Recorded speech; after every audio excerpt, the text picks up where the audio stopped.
animal rights philosopher Christine M. Korsgaard on utilitarianism and the effective altruism movement.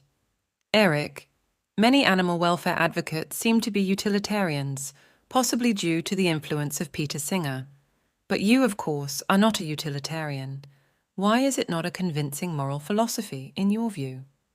Christine, because I believe that everything that is good must be good for someone, some creature. I don't believe it makes sense to aggregate goods across the boundaries between creatures.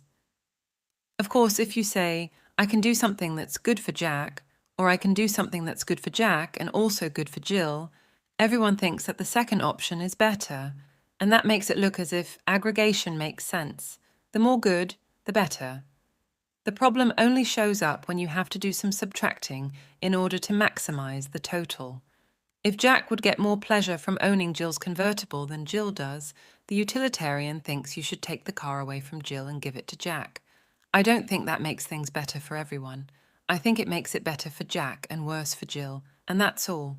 It doesn't make it better on the whole. Of course, behind this there is a deeper problem.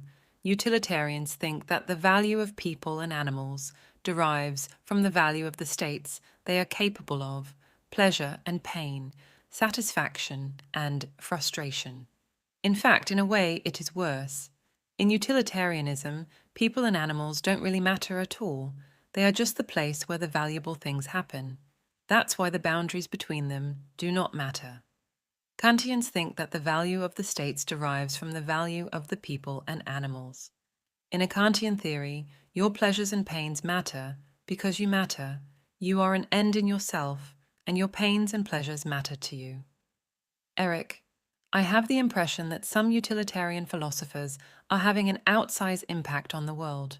I am thinking, for example, of Singer, Toby Ord, William MacAskill, and Hilary Greaves, who have been instrumental in founding the effective altruism movement, which is having a large impact on global poverty and health, factory farming, and so on.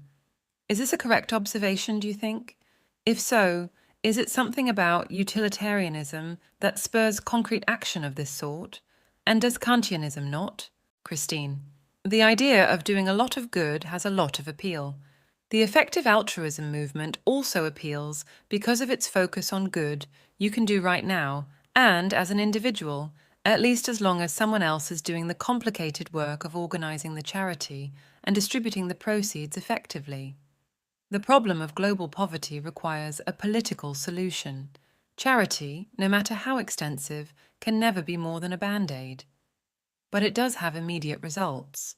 I think utilitarianism has an advantage over Kantianism in the public sphere because it is, at least superficially, much easier to understand, and the theoretical problems with it that I described before are hard to see.